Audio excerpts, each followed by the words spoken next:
Okay, so I saw Black Adam last night at 7 p.m. And if you are a regular on my channel and you watch some of the review videos I do, I usually like to save for the end the rating. I'm actually going to show you this at the beginning because I do really want to talk about this. I'm not going to show you Rotten Tomatoes because I think they are the most corrupt of mainstream critic review sites, so we're not going to go there. Although I do like IMDb, even though they can be skewed to one specific side. Usually I like to look at the user review ratings. For user reviews, it's sitting at a 7.3 out of 10. For Metascore, it's sitting at a 40 out of 100. Now, before this movie came out 2 days ago, on Metascore, it was sitting at about a 45 out of 100, and on Rotten Tomatoes, it was sitting at a 53 out of 100. Currently, right now on Rotten Tomatoes, I think it's sitting below a 48%. I think there is a lot that needs to be said about the mainstream review sites and how they treat DC and Marvel products. It is clear to me that Marvel gets favored on every single angle of any piece of medium that they put up, and I would not be surprised if these mainstream sites like IGN, like Rotten Tomatoes, New York Times, Rolling Stone, and the list goes on,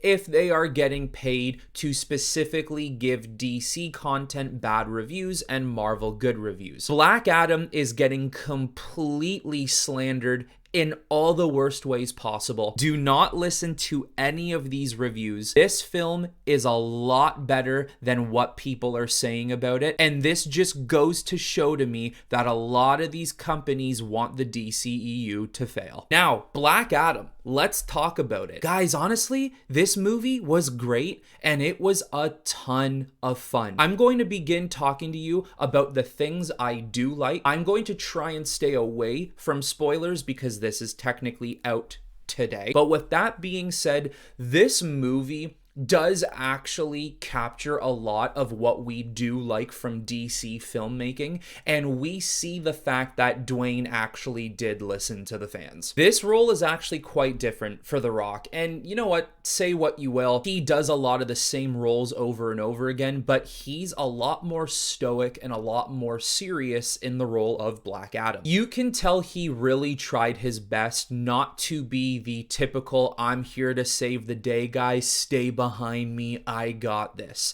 Sure, Black Adam has his moments of doing that, but he does stick true to the character where he is not a hero, he is a protector, and sometimes being a protector does not mean you're going to do everything by the book. And that is one of the biggest issues that the JSA does have with him, is that he is too dangerous to be kept around innocent civilians, and just to have him flying around airspace not knowing how he's going to choose to deal with certain situations. Speaking of violence and danger, you see it in his movements, you see it in his body language. I mean, the first time we even see Black Adam on screen, when he finally gets summoned within the first 5 to 10 minutes of the film, he's badass. He's deadly. I mean, he fries a guy with his bare hand and electricity powers, and his body just crumbles into bone. This film was supposed to be R-rated, and you can see so many times in this movie where the rated R parts were supposed to show up. I do wish the movie was R-rated. I think he is a character deserving of a little more violence.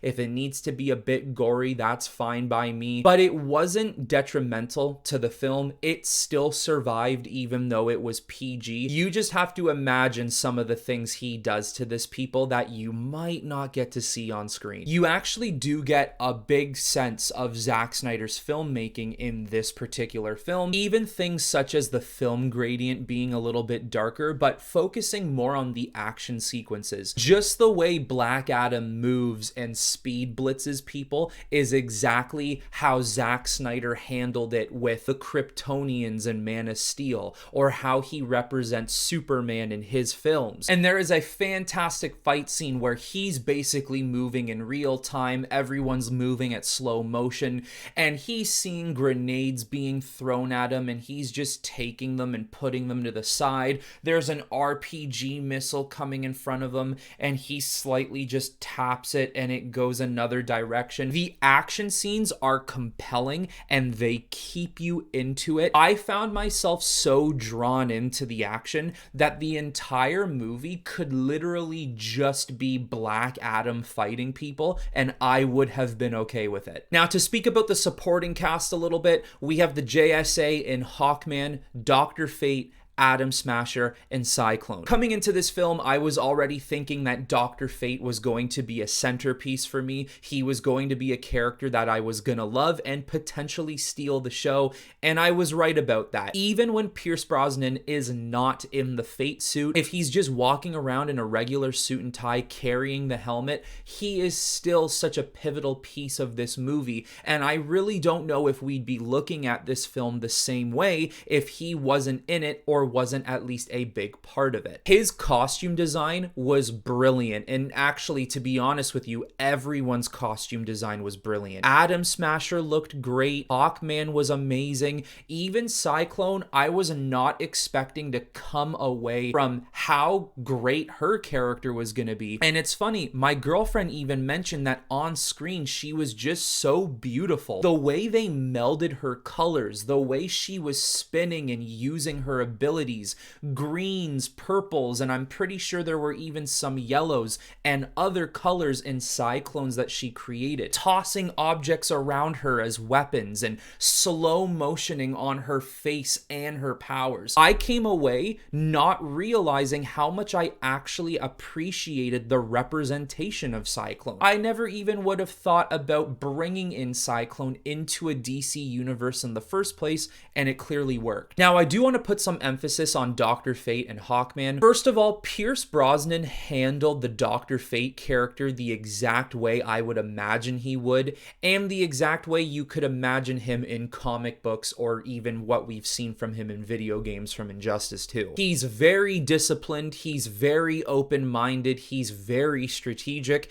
and he does listen to the helmet, the Lords of Chaos and Order. I absolutely love how they handled that. Even when he slides the helmet on and his voice changes, I love how he sounds. Dr. Fate is the type of character who is so unbelievably powerful that you actually truly never understand how powerful he is. Because if the helmet tells him not to intervene, or to intervene just not in a more powerful type of way, you're never gonna see what he's capable of. At the end of the day, Dr. Fate's number one goal is the goal of fate. What is the fate of the particular situation they're moving towards? And if there's no changing it, there's really nothing he can do because he has to follow the rule and the law of the helmet. And they handled that type of story so well in this movie. They really did show that even though Dr. Fate is crazy powerful, he's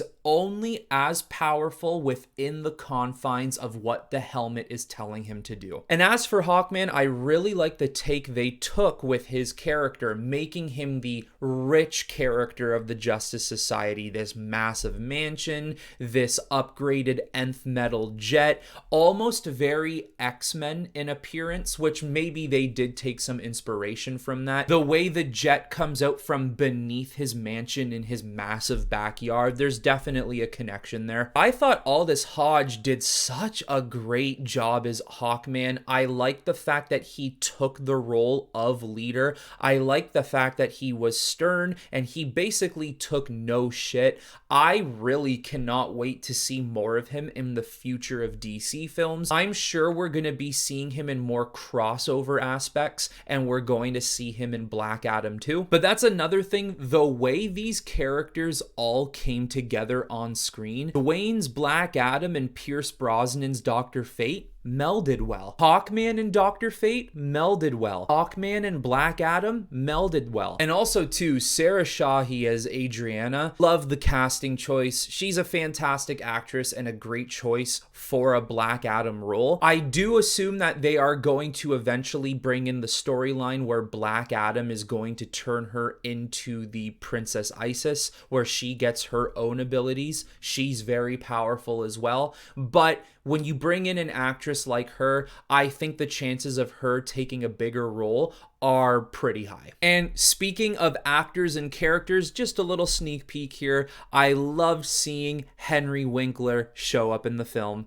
You'll see for yourself. I thought the costume and production designs were fantastic. The set pieces were really good. Everything looked real. Nothing was over the top CGI. Now, with that being said, there are a couple of scenes throughout this film where you can feel the CGI is a little bit shaky. You can tell there needed a couple more refinements on some parts. But other than that, I'm gonna say a solid 90% of the special effects in the film are executed very well. I know I talked a little bit about the action at the beginning, but overall, I thought the action was fantastic. I thought they did a great job choreographing certain scenes, showcasing the powers of Dr. Fate, Hawkman, Black Adam, Cyclone, and Atom Smasher. I like the fact that Black Adam is crazy powerful and, if need be, could take on all four of them on his own and probably win, let's be honest here. And by far, one of the best fight scenes in this entire film.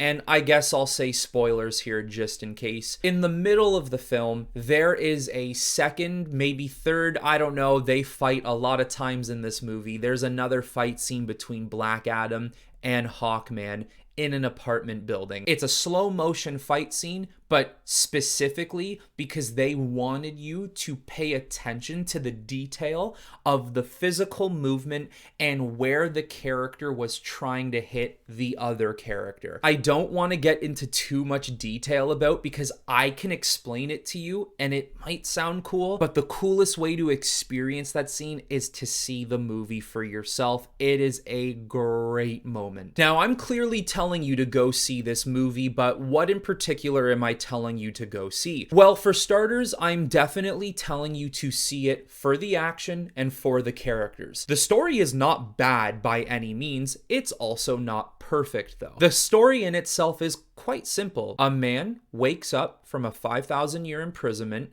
tries to learn about the world around him, meets new opposing faces, needs to fend them off, and then they all need to come together to stop one common threat. The story is not over-the-top, mysterious thriller, action-adventure drama. It's not crazy. It's nothing that's going to be awarded script writing, screenwriting, original story for the Oscars. But it is what it needs to be. It's as simple as that. It does not need to be over the top for the movie to be good. It just needs to introduce the character of Black Adam. I think the film as a whole introduces a lot of things, and it also makes a couple of callbacks and Easter eggs to the wider DCEU that makes everything feel very connected. Of course, you get Viola Davis's Amanda Waller in the film, one of DC's longest lasting tenures when it comes to actors and actresses. When Hawkman is talking to her on screen, and you can even see this in the trailers, you can see the Justice League on the side of the screen,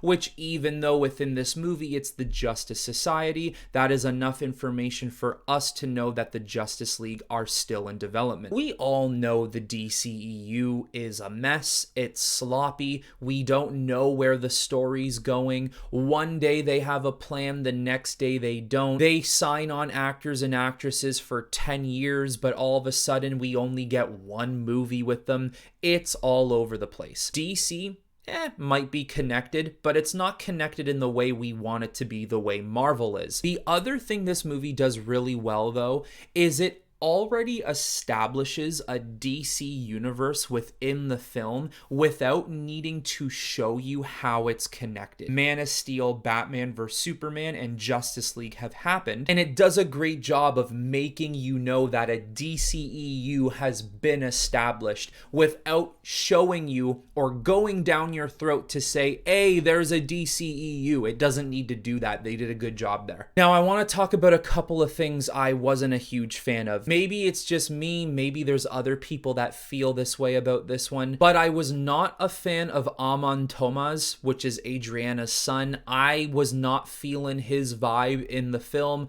I thought he was kind of annoying, didn't really care when he was on screen. He certainly was a plot device in the film that was supposed to push this narrative that Black Adam can be a hero, and whereas that is technically correct, he can be, I think it's easier to just look at Black Adam as somebody who can be an anti-hero, somebody who's gonna be a protector. He's gonna be good and he's gonna be bad. He's gonna do what he thinks is necessary to stop a threat towards him. I just thought a lot of the dialogue they gave the kid and the way the kid acted, I just wasn't really feeling that character. I could have done without it. And believe it or not, overall, there's only one other thing I can think of right now that I didn't really like. I'm not a huge fan of how they handled Sabbac. Now, look, Sabbac is not an over-the-top DC villain. He, of course, can be very powerful, but when you think of bigger name villains in the DC universe, Sabbac is not one of them. Now, my issues with Sabbac was the CGI. He was 100%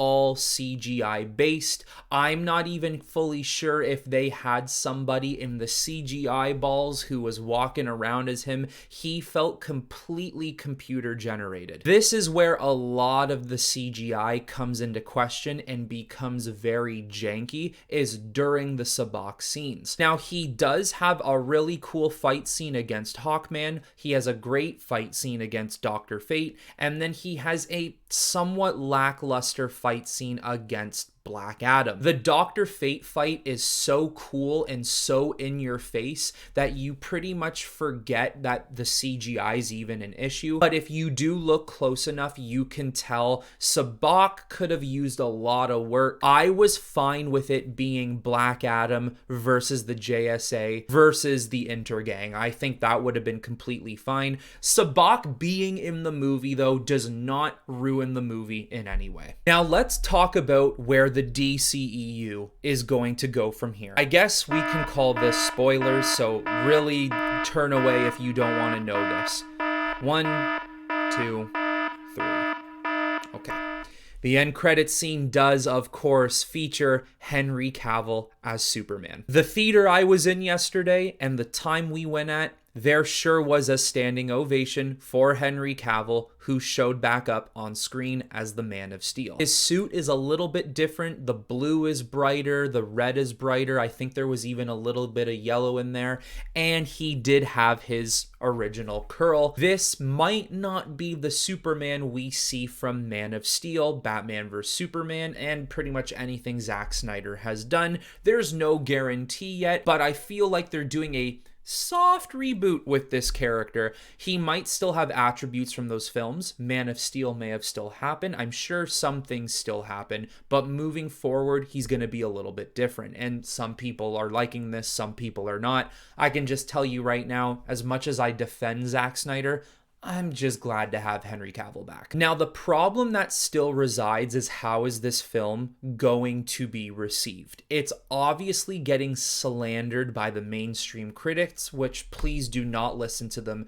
Go see this movie. Because if you do not go see this movie, there is a really high chance we don't get to continue this Henry Cavill Superman story. We don't get to see more. Word of mouth has to travel. Henry is back. Hey, psst, Henry's back. Go see this movie. Or just in general, you know what? Dwayne did a good job with Black Adam. It's fun. you should go check it out. I think the hope we would get from here is a Black Adam 2, which would heavily feature Superman. I mean, hey, if they wanted to do a Batman vs. Superman, but instead it is Black Adam vs. Superman, I'm all for it. If they wanted to do a Superman and Shazam versus Black Adam, I'm all for it. And of course, we want a Man of Steel 2, or just another Superman movie featuring Henry Cavill. It's been nearly 10 years, so let's get this going. At the end of the day, none of this will matter if you or we don't go see Black Adam in theater. This movie does need to be a success. I'm not saying the movie needs to hit $1 billion worldwide, but it's gotta get over $750-800 million worldwide. It needs to hit. It's as simple as that. And it makes you look at the entire film as a whole, like where are they going with other storylines? The fact that the Intergang is still in Kahndaq mining for things. If we know DC Comics well, we know that the Intergang is an Earth group funded by Darkseid in search for the anti-life equation. Is there some way we could once again start to get this Darkseid storyline that he is coming to Earth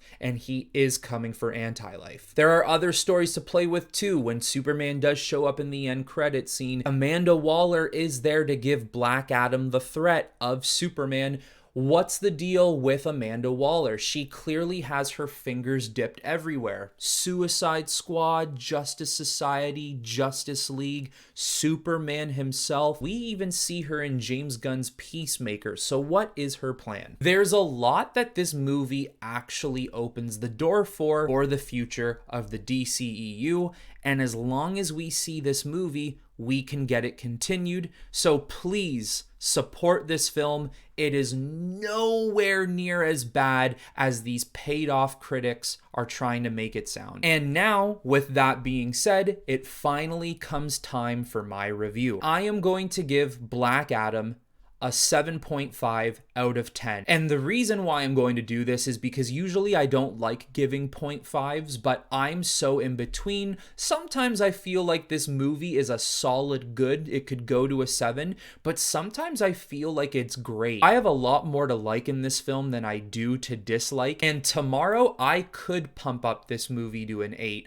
So for now, I'm gonna leave it at a 7.5. So there you have it, guys. That is my review for Black Adam. I hope you all enjoyed, and if you do see Black Adam maybe today, tomorrow, this weekend, next week, whenever it may be, I hope you all enjoy it, and I'm sure you will. Overall, Dwayne Johnson did a great job on his first outing as Black Adam. This cast and crew did a great job on their first outing for a DCEU film. I can't wait to see more with Henry Cavill's Superman, and I just cannot wait to see where they take the DCEU from here. But anyways, everyone, that is it for this review. Let me know in the comments below if you have seen it and what you thought of it.